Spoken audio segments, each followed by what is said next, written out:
La stupeur dans le studio, au-delà de la déception de Daniel, je pense que tous les amoureux de ballon c'est incroyable de ne pas voir l'Italie en 2018, 22, 26. C'est incroyable de voir comment ils ont abordé ce match. C'est incroyable de voir comment ils ont abordé cette série de tirs au but en envoyant un gamin, en tirant mal. J'avoue que là, à part la prolongue où ils ont été à la hauteur, alors qu'ils étaient à 10 contre 11, oui, encore. C'est aussi un match avant de faire le bilan sur l'absence de l'Italie, qui est évidemment un fait énorme sur le plan sportif. C'est un match aussi totalement mal géré, et on voit donc que, comme on s'y attendait, on avait parlé la semaine dernière lors de la croisière de l'after, puisqu'on anticipait les matchs de barrage. C'est dans la tête, je crois que Daniel en parlait, c'est avant tout un problème mental avant d'être un problème sportif, puisque la façon dont ils ont mal joué, c'était mental, la façon dont ils n'ont pas géré cette série de tirs au but, c'est mental. Donc l'Italie n'a pas le mental pour y aller, et a maintenant le mental détruit à l'occasion des matchs coup près. Bon, on va prendre une première fois la température chez nos amis italiens. Daniele Musiala est avec nous. Bonsoir Daniele. Oui, bonsoir. J'aimerais bien m'appeler Musiala ce soir, parce que je serais content pour l'Allemagne. Tu lui as donné un bon petit nom de footeur. Non, tu l'as appelé Musiala alors que c'est Manu. Mais c'est pas mal. Manoucia, je te prie. Pardonne-moi, c'est l'émotion. Excuse-moi, Daniel, première réaction depuis l'Italie, c'est la stupeur ou on avait commencé à s'y préparer Non, c'est la stupeur. C'est aussi un peu, il y a beaucoup d'amertume parce que beaucoup de douleur, mais aussi en 2017 et en 2022, c'était juste, c'est-à-dire même si c'était un peu épisodique le match avec la Macédoine du Nord, l'Italie, elle avait tout fait pour se mettre dans des mauvaises eaux.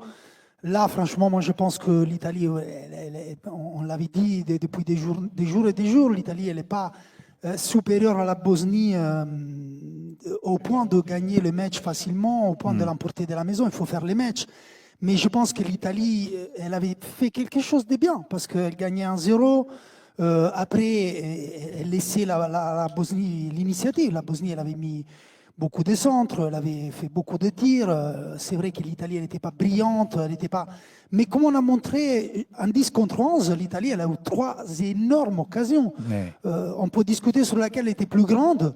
Et je ne suis même pas en train de compter les possibles cartons rouges sur Palestra, parce que Palestra, il subit une faute tout seul devant les gardiens. Après, il fait un contrôle pas parfait, mais aussi parce que le défenseur il est en train de lui foncer dessus.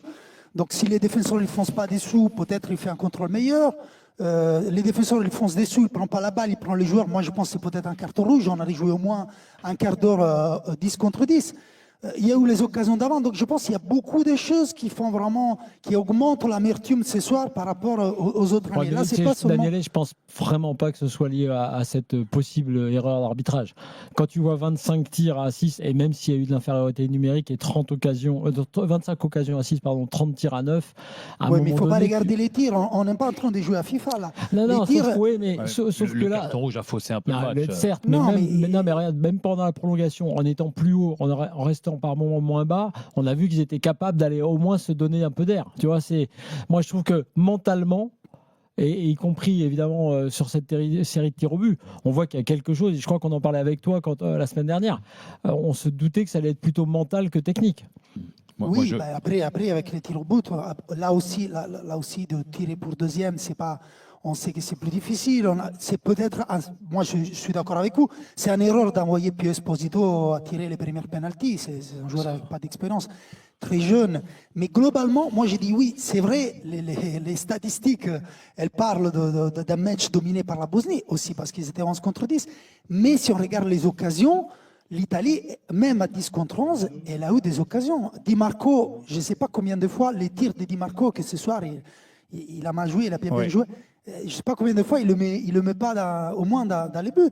Et aussi l'occasion de Pio Esposito, l'occasion de Moise Kean, la deuxième. Si vous regardez le ralenti, Moise Kean, il fait tout bien. La balle, elle rebondit juste avant qu'il frappe.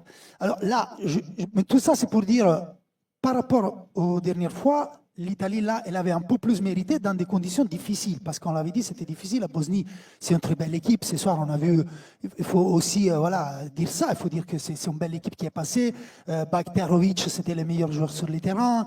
Demirovic, il a eu des occasions. Dzeko, il était décisif, il était très important à 40 ans dans un match tendu jusqu'à la 120e minute. Il s'est blessé à la dernière occasion parce qu'il a peut-être déboîté son épaule.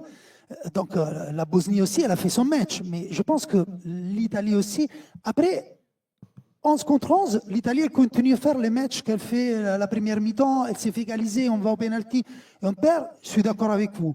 Mais comme ça, j'ai quelques justifications en plus pour l'Italie. Daniel, tu souscris à ce que dit Daniel? Tu es en colère ou tu es résigné ce soir?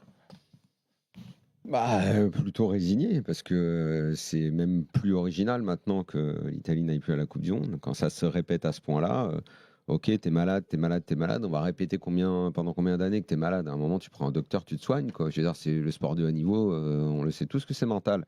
Tu vas pas continuer à te lamenter. L'Italie n'aurait certainement pas été un favori à la Coupe du Monde, parce qu'on sait tout le retard et pas mal de défauts de la Serie A, on en a souvent parlé, mais de là à pas se qualifier, non, ça c'est inadmissible. T'as mal préparé, t'as pris, en gros, tu t'es jamais remis du 3-0 initial contre la Norvège. Dans la foulée, tu as tout changé, tu as viré tout le monde, ça a été à nouveau le drame, donc ça veut dire que tu vas passer par les barrages. Chaque match, tu les joues avec les pieds qui tremblent. Bon, voilà, c'est bon, passez à autre chose si vous voulez pas y arriver, si vous voulez plus le faire.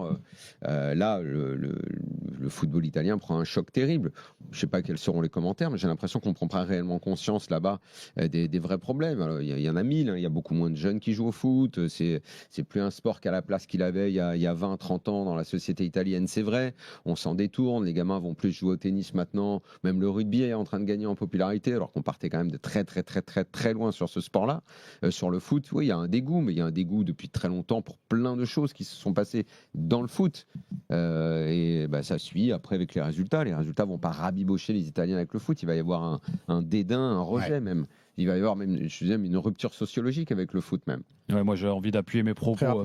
Exactement, à compléter les propos de Daniel, je suis entièrement d'accord. Alors évidemment, il y a cet aspect psychologique, mais quand tu loupes 3 Coupes du Monde d'affilée, c'est qu'il y a aussi un problème de qualité. Et je pense que l'équipe nationale italienne est un petit peu victime justement de la baisse de niveau de la Serie A, et tu le vois. Alors ça fonctionne quand les Italiens restent en Italie, mais dès qu'ils commencent à devoir jouer contre des équipes qui ont justement toutes les qualités pour les mettre en difficulté, ça devient très compliqué. Et tu regardes le premier but bosniaque, la manière dont défendent les Italiens, ils sont à 2 mètres de Donnarumma. Et en fait, ça c'est dû à la Serie A. C'est dur à la manière de jouer, c'est dû le fait que les défenses soient très basses, et quand tu joues contre des équipes de top qualité, elles sont pas basses, c'est que tu ne fais plus jouer de jeunes, tu n'as plus de jeunes qui jouent.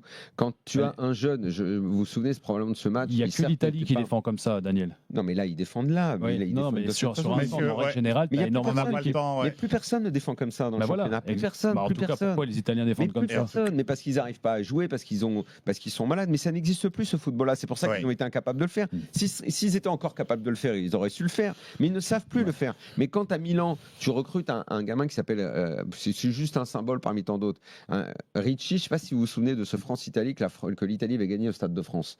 C'était il n'y a pas si longtemps que ça, 1 an et demi, début de saison, match du mois de septembre. Ok, ça valait pas grand-chose, mais techniquement, l'Italie avait livré une très belle prestation. Devant la défense, il y avait ce joueur qui avait été une révélation. Et il y avait ce milieu de terrain avec lui, Tonali, Barella, et on s'était dit, il y a de la technique au milieu.